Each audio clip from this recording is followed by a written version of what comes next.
Ya, halo Football United. Kembali lagi kita ngobrol santai tipis-tipis ya di hari ini.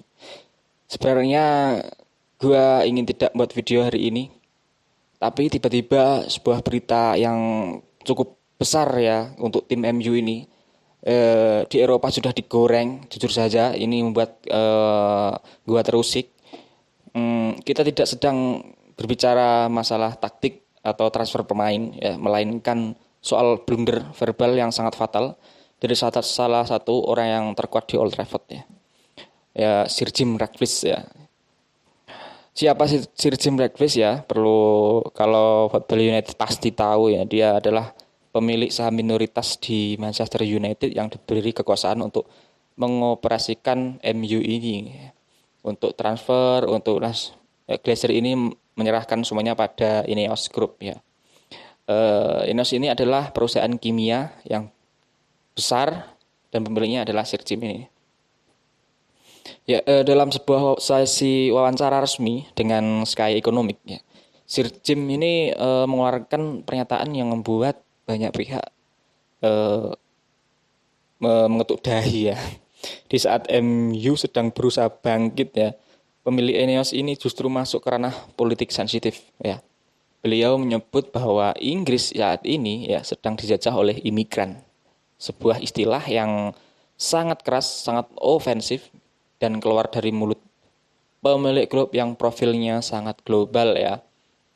Bayangkan lo masuk organisasi dan ketua cabang lo malah menjelek-jelekan lo yang sebagai pendatang yang masuk organisasi itu ya. Bagaimana perasaan oh ya, perasaan misal gua juga misalkan gini ya. Gua pasti sangat tersinggung ya, apalagi gua dari Asia ya. Gua hidup di Manchester misalkan gitu kan, gua juga tersinggung. Apalagi gua beli baju ori, gua setiap pertandingan menonton tiket pertandingan juga keuntungannya untuk Sir Jim untuk MU juga. Nah, Rakvis mencoba mengaitkan keberaniannya ini ya, melakukan perubahan di United dengan masalah negara.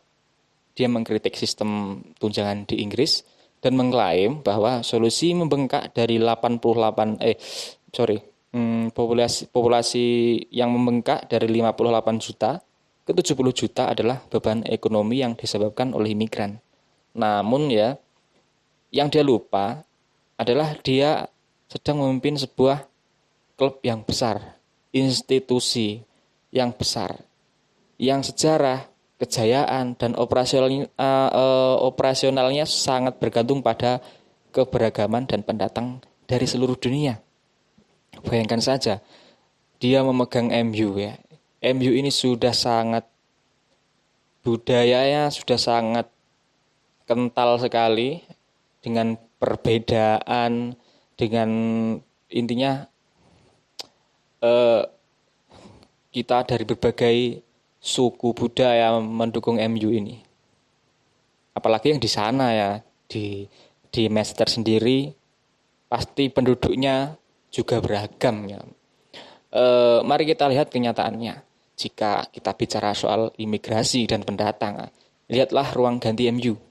Hampir separuh pemain kita adalah pemain asing yang datang ke Inggris untuk mencari nafkah dan memberikan prestasi bagi klub ini. Bahkan pemain didikan asli seperti Kobe Mainoo adalah putra seorang dari asalnya ayahnya dari Ghana ya. Bagaimana perasaan pemain ini ketika pemilik klubnya sendiri menggunakan narasi yang memojokkan latar belakang asal usul mereka. Ya, ini sebenarnya adalah api ya dalam sekam yang bisa merusaklah keharmonisan Michael Carrick, ya, tim di bawah asuhan Michael Carrick ini ya. Eh bukan hanya Mainyo ya, sebenarnya dulu juga ada Rashford, juga ada masih banyak lagi yang didikan MU yang imigran ya. Salah satu poin yang paling pedas ya datang dari grup 58 ya.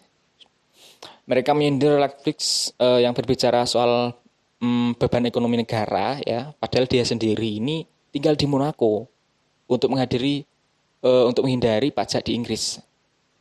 Ini yang disebut sebagai hipokrasi atau kemunafikan. Ya. Rafis mengkritik sistem negara, tapi dia sendiri tidak berkontribusi pajak secara penuh di sana. Yang itu yang membuat gua ya emosi lah ya. MU ini bukan sekedar klub di kota Manchester ya. Ini adalah merek global yang sudah sangat mendunia. Ada jutaan fans dari berbagai etnis, agama, dan latar belakang yang tiap pekan datang ke Old Trafford ya. Ada juga komunitas Muslim United pun sudah bersuara menyatakan bahwa bahasa seperti ini hanya memperdalam perpecahan.